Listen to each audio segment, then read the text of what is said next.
The sea had been too calm all morning, and Mateo Rivas didn't trust calm water.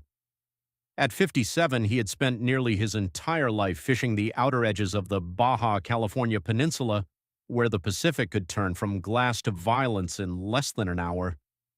He had learned long ago that the ocean rarely gave anything for free. A quiet dawn might hide a bad current. A clear horizon might still carry weather. And sometimes the strangest trouble came not from storms, but from the things that rose out of the deep without warning. That morning, the trawler Esperanza had left San Telmo Harbor before sunrise with a crew of 4. Mateo captained. His younger cousin Luis worked the nets. Tomas, broad and sunburned, handled the engine room and lines, and Nico, just 22 and still new enough to stare at dolphins like a child, was learning the trade one hard day at a time. By noon, they had little to show for 6 hours of work.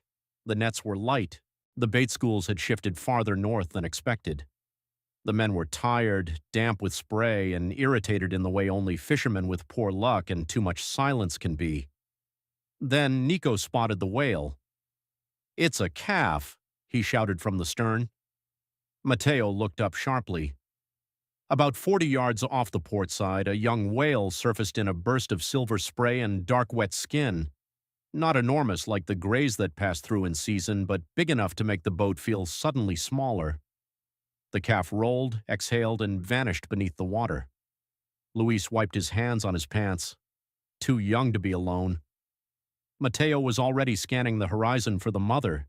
He saw nothing. The calf surfaced again, closer this time.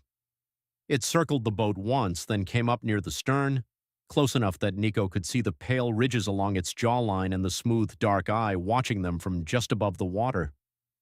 "Should we move?" Tomas asked. "We are moving," Mateo muttered. "Slow ahead."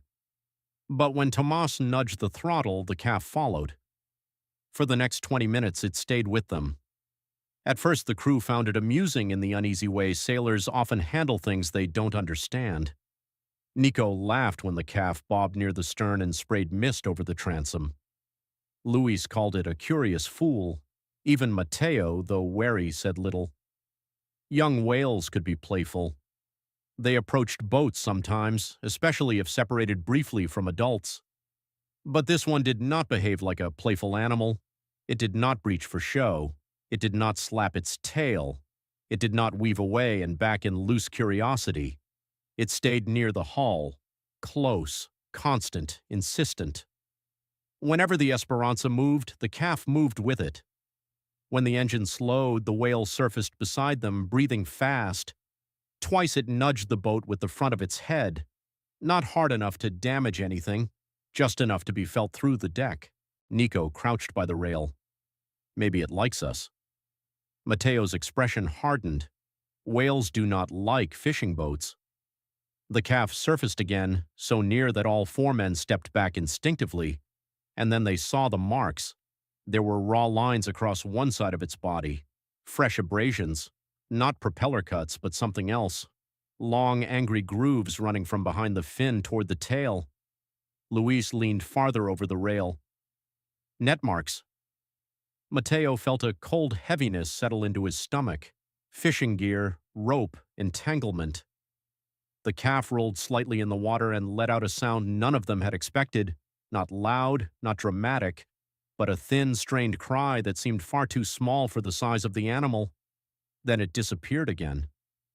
A moment later it surfaced, not off the stern this time, but ahead of the bow, and stopped. The Esperanza had to throttle down to avoid striking it. "What is it doing?" Nico whispered. Mateo stared at the patch of open water where the calf floated, head just above the surface, looking at them. Then the calf turned sharply to its right, swam 20 yards, and surfaced again. It slapped the water once with a short fin movement, then returned toward the boat. Luis frowned. "It wants us to follow." "Don't be ridiculous," Tomas said, though without conviction. The calf repeated the behavior. Forward, turn, surface, wait, return. Mateo had seen enough strange things on the ocean to know that dismissing them too quickly was dangerous. He looked again at the calf's body, at the net scars. at the empty horizon with no mother in sight. Then he made a decision. "Bring her about," he said quietly. Tomas looked at him. "Mateo, bring her about." The Esperanza turned. Immediately the calf swam ahead again, not randomly now, not circling, leading. The crew followed at idle speed over water that darkened from blue-green to deep steel. Seabirds wheeled farther off, dipping low in a place where baitfish should have gathered, but Mateo barely noticed. His whole attention fixed on the small whale and the direction it kept taking them, southwest, toward a rougher patch of water near an old drift zone where abandoned gear sometimes collected after storms. They went on like that for nearly 40 minutes. No one spoke much. The calf never left them. Sometimes it vanished for a minute and reappeared farther ahead. Sometimes it surfaced beside the hull, breathing hard as if checking they were still coming. Once it bumped the side again, harder this time, not aggressive but urgent, then sped forward with surprising strength. Finally, Nico pointed. There! Something pale floated in the distance between swells. At first, Mateo thought it was foam or torn buoy rope. Then the shape rose with a wave and his chest tightened.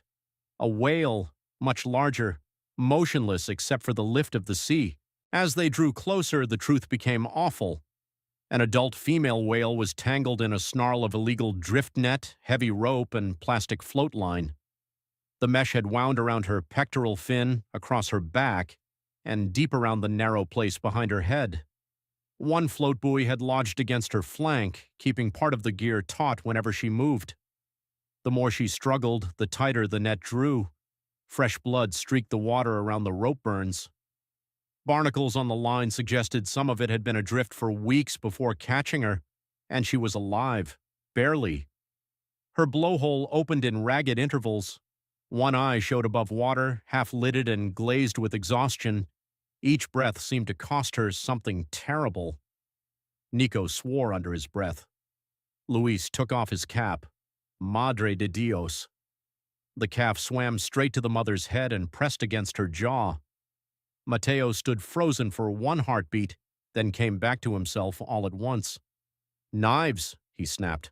"Hook poles. Tomas, radio the coast station and wildlife rescue now. Give coordinates. Tell them entangled adult whale, alive, critical."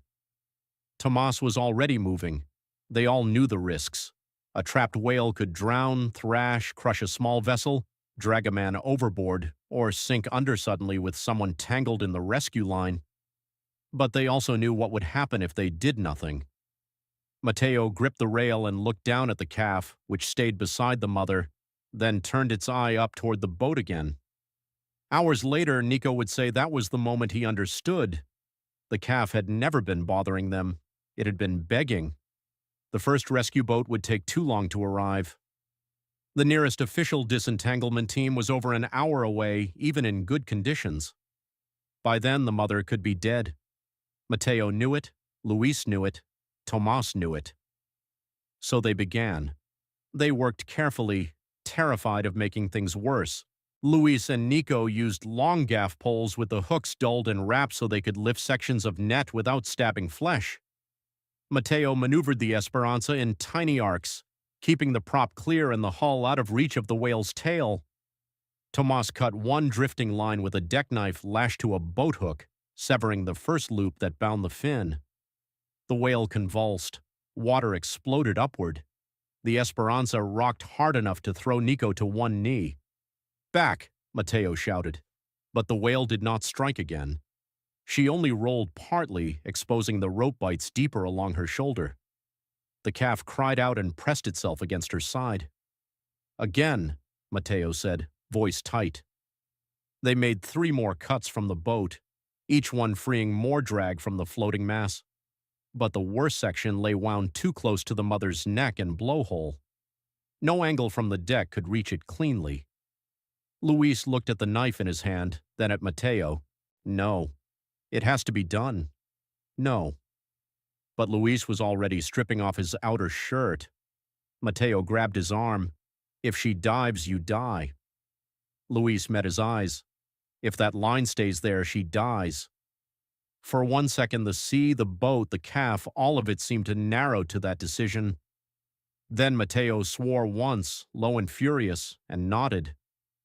They tied a safety line around Luis's waist and another around Tomas, who braced against the stern cleat. Nico took the spare pole. Mateo kept the engine barely ticking, ready to reverse or turn at once. Luis slid into the water.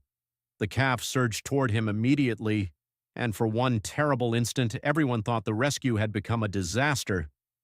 But the young whale stopped just short, circling tight and agitated, as if torn between defending the mother and understanding the desperate intent of the men. Luis reached the net, one hand on the rope mast, the other sawing with the knife. "Hold!" he shouted. The mother's eye was above water now, close enough that Luis could see the skin around it mottled with stress and fatigue. He later said that he had never felt so small in his life. Twice the whale shuddered and nearly pulled him off. Twice Tomas and Nico hauled him back into position on the safety line. Mateo shouted directions from the deck, voice ragged from salt and fear. Then came the sound, a snap, deep and violent, as the main neck loop gave way. The whole net bundle shifted. The mother whale lurched sideways. Luis disappeared under the surface. Nico screamed his name. Tomas hauled the line with everything he had. Mateo slammed the engine into reverse just enough to keep the hull clear. For 2 endless seconds, there was nothing but churned white water. Then Luis burst back up, coughing, still clutching the knife. "Pull me out!" They dragged him aboard, half drowned and shaking. He collapsed on the deck as the crew spun back toward the whale. The net had loosened dramatically. Not gone, but loose enough now that the mother could move one fin freely. The remaining mesh hung in strips and loops instead of strangling bands. When she heaved upward, much of it tore away under its own weight. The calf stayed close, circling madly. Then, slowly, the mother rolled upright. She floated there for several seconds as if remembering how. One long exhale burst from her blowhole, stronger than before, then another. And then, before anyone on the Esperanza could even cheer, she began to swim. Not fast, not gracefully, but under her own power. The calf pressed alongside her, touching her again and again as if unable to believe she was moving. Together they turned once in a wide, slow arc around the boat. By then, the coast rescue vessel was a distant speck cutting across the water toward them. Mateo stood at the rail, one hand gripping it so hard his knuckles whitened. The mother whale surfaced 20 yards off the stern. The calf surfaced beside her. For a moment, both remained there, almost still in the afternoon light, water streaming from their backs. The mother's great dark body rose and fell with each breath. The calf angled toward the Esperanza, eye visible, fixed on the men who had answered. No one spoke. Then the mother dipped first, the calf followed, and both were gone. The rescue team arrived to recover the floating net and take statements, and by then the adrenaline had broken into exhaustion. Luis had a bruised rib and a deep rope burn on one arm. Tomas shook so badly he could barely light a cigarette. Nico kept repeating the story in fragments, each telling less coherent than the last. Mateo said almost nothing. He signed what needed signing and watched the horizon. The officials confirmed what they had already guessed. The mother had been caught in illegal drift gear, likely abandoned after a storm. Without intervention, she might not have survived another hour or two, especially if the line had tightened further around the blowhole or forced a deeper dive. The calf, separated only by panic and confusion, had apparently stayed with her the entire time. "And found you," one rescue officer said. Mateo gave a tired shrug, or refused to leave us alone until we understood. By the time the Esperanza returned to San Telmo, the story had outrun them. People were waiting at the dock, fishermen, relatives, harbor workers, children who should have been home by then. Luis's wife burst into tears when she saw the salt cuts on his arms. Nico's mother slapped the back of his head and hugged him in the same motion. Reporters called by evening. Someone posted grainy phone footage of the damaged net being hauled ashore. For days, the town spoke of little else. Some told it plainly. A whale calf led a fishing boat to its trapped mother. Some made it grander. The sea sent a messenger. Some argued that the calf had acted on instinct alone, panicked and clinging to the nearest vessel in desperation. Matteo didn't care which version people preferred, so long as they understood one thing. It knew we were its only chance, he said once, when a journalist pushed him to explain what the animal had meant. That's enough. A week later, the Regional Marine Authority confirmed that 2 whales matching the pair's size and markings had been sighted farther down the migratory route, an adult female with visible healing rope injuries, and a healthy calf staying close beside her. When Nico heard, he grinned like a boy. Luis only bowed his head for a second and whispered thanks to no one in particular. As for Matteo, he returned to work because that is what fishermen do. Nets still needed mending, engines still broke, the sea still gave little and took much. But something in him had shifted. On long mornings when the water lay too calm and silver under the sun, he sometimes looked over the stern and remembered the sound of that calf breathing beside the boat, refusing to go, refusing to let strangers remain ignorant. Months later, near the end of the season, the Esperanza was working a lighter run not far from where the rescue had happened.